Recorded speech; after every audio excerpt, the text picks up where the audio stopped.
साल 1932 से लेकर के साल 1942 तक एक मौत का नंगा नाच खेला गया। अश्वेत अमेरिकियों के साथ में, ब्लैक अमेरिकन्स के साथ में खेलने वाले कौन थे? डॉक्टर्स। साल 1972 तक उन्हें अपने लेबोरेटरी का चूहा बना करके रखा, उनके ऊपर एक्सपेरिमेंट किया गया और अमेरिकी सरकार को इसमें लगभग 65 साल लगे माफ़ी मांगने में, अपनी गलती स्वीकार करने में। सन 1997 में जाकर के बिल क्लिंटन ने इसके लिए माफ़ी मांगी। क्या था ये इंसानियत के ऊपर एक बदनुमा दाग? आइए इसके बारे में विस्तार से बात करते हैं। डॉक्टर्स के पास इलाज था, लेकिन फिर भी उनको इलाज नहीं दिया जा रहा था। 600 अश्वेत अमेरिकियों को, वो लोग केवल अपनी मौत का इंतज़ार कर रहे थे। सोचो, डॉक्टर्स आपसे कहें कि हम आपका इलाज करेंगे और सरकार कहे कि आपका इलाज मुफ्त में किया जाएगा, लेकिन आपको पता चले कि आपका इलाज तो किया ही नहीं गया, आप तो केवल उनके लिए बलि का बकरा थे। आपके ऊपर सिर्फ और सिर्फ एक्सपेरिमेंट किया जा रहा था और ये एक्सपेरिमेंट चला पूरे 40 साल। ये कोई फ़िल्मी कहानी नहीं है, ये एक सच्ची घटना है जिसने पूरी दुनिया को हिला करके रख दिया था। मानवता को शर्मसार करके रख दिया था इस घटना ने। डॉक्टर्स के ऊपर एक प्रश्न चिन्ह लगा दिया था और रेसिज़्म था इसमें बुरी तरह से। लोग शामिल थे, सरकारी संस्थाएँ इसमें शामिल थी। 1932 में जब अमेरिका आर्थिक मंदी के दौर से गुज़र रहा था, तो वहाँ एक जगह है अलबामा, जहाँ पर ब्लैक अमेरिकन्स रहते थे, गरीब लोग। वो गरीब लोग जो बट्टे पर खेती किया करते थे किसी अमीर ठेकेदार से ज़मीन लेकर के, और वहाँ पर वो रह रहे थे गरीबी के हालात में। उस दौर में उनको उनके पास ना पैसा था, ना उन्हें इलाज मिल रहा था। एक बीमारी फैली हुई थी जिसने दुनिया में तबाही मचा रखी थी। लोग उससे डरते थे। बीमारी का नाम था सिफिलिस। तो अलबामा की एक यूनिवर्सिटी है, टस्कीगी यूनिवर्सिटी। उस यूनिवर्सिटी ने United states public health services के साथ मिलकर के 600 लोग इकट्ठा करे, यही गरीब किसान, काले श्वेत। इन 600 लोगों को इकट्ठा किया गया ये कह करके कि आपका फ्री में इलाज किया जाएगा, आपको फ्री में खाना मिलेगा, अगर किसी व्यक्ति की मौत भी हो जाती है तो उसको फ्यूनरल के उसके एक्सपेंसेस भी उठाए जाएंगे। अब गरीब आदमी, उसे तो यही लगता है कि अमीर आदमी झूठ बोल देगा क्यों, अमीर तो झूठ बोल ही नहीं सकता है। तो उनको छल के साथ इकट्ठा किया गया, ये कह कर के आपका इलाज किया जाएगा। लेकिन एक्चुअल में उनके ऊपर एक्सपेरिमेंट किया जा रहा था। कौन कर रहे थे? डॉक्टर्स। सिफिलिस एक ऐसी बीमारी है जो एसटीडी है, सेक्सुअली ट्रांसमिटेड डिजीज़ है। अगर ये किसी लेडी को हो जाए और वो प्रेग्नेंट है, तो उसके बच्चे को भी गर्भ से ही ये बीमारी हो जाती है। ये शरीर को और दिमाग को पूरी तरह से ख़त्म करती जाती है, धीरे धीरे बीमारी बढ़ती है और ये बहुत पेनफुल है। छोटे छोटे इरप्शन से ये शुरू होती है और हमारे नर्वस सिस्टम को डैमेज करते करते ये इंसान को ब्लाइंड भी कर देती है और एक्सट्रीम केस में जाकर के ये मृत्यु का कारण भी बनती है। तो वो जो डॉक्टर्स थे, वो ये देखना चाहते थे कि अगर इस बीमारी का इलाज ना किया जाए तो इंसान को कितना दर्द सहना पड़ेगा, उसके कौन कौन से अंगों को नुकसान होगा। तो जो इन एक्सपेरिमेंट में लोग मारे जा रहे थे, उनकी ऑटोप्सी, उनकी बायोप्सी कर रहे थे ये लोग।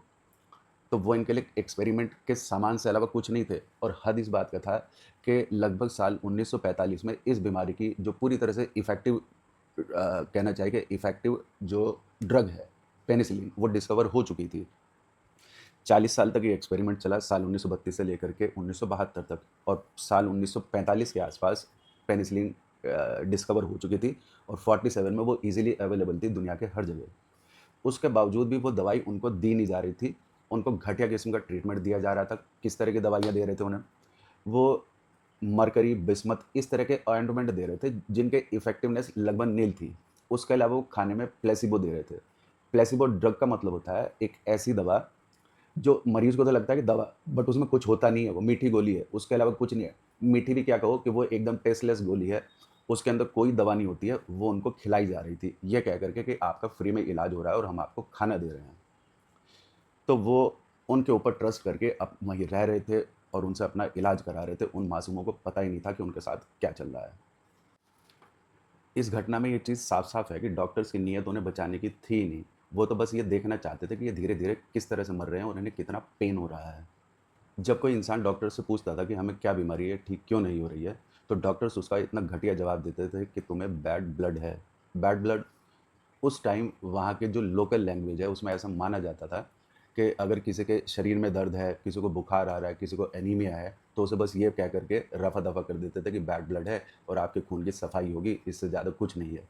उन्हें इस तरह से गुमराह किया जा रहा था बैड ब्लड के नाम पर, जबकि एक्चुअल में उन्हें सिफिलिस नाम की खतरनाक बीमारी थी जिसकी दवा भी आ चुकी थी। इंसानियत तो मर ही चुकी थी, डॉक्टर्स उनका इलाज कर नहीं रहे थे। अगर कोई मरीज अपनी कहना चाहिए कि एडवर्स कंडीशन में, जब वो लाचार हो चुका है इस बीमारी से, अगर वो किसी दूसरे हॉस्पिटल में ट्रीटमेंट के लिए जाना चाह रहा था तो उसको ज़बरदस्ती रोका जा रहा था। सरकार भी चाह रही थी कि ये एक्सपेरिमेंट उनका लगातार चलता रहे। ये एक्सपेरिमेंट केवल उन 600 लोगों से सीमित नहीं था। ये बीमारी उन लोगों से उनकी वाइफ में, उनके बच्चों में ट्रांसफ़र हो रही थी, उनके बच्चे अंधे पैदा हो रहे थे। एक झूठ ने उनकी नस्लें बर्बाद करके रख दी थी लोगों की। धीरे-धीरे लोगों की आँखों की रोशनी जा रही थी, वो अंधे हो रहे थे, मर रहे थे वो लोग, पागलपन का शिकार हो रहे थे। डॉक्टर्स क्या कर रहे थे? केवल नोट्स लिख रहे थे कि किस तरह से परेशान हैं, कितना इन्हें दर्द हो रहा है, शरीर के किन अंगों के ऊपर बुरा असर पड़ रहा है। बस यही काम कर रहे थे डॉक्टर। फिर एक दिलेर आदमी सामने आता है, नाम पीटर बक्सटन। उसने कहा कि इस एक्सपेरिमेंट को रोकना चाहिए, यह अमानवीय एक्सपेरिमेंट है, लेकिन लोग उसकी सुन नहीं रहे थे। मजबूर होकर के वो आदमी मीडिया के पास गया और सरकार की पोल पट्टी खोल करके रख दी।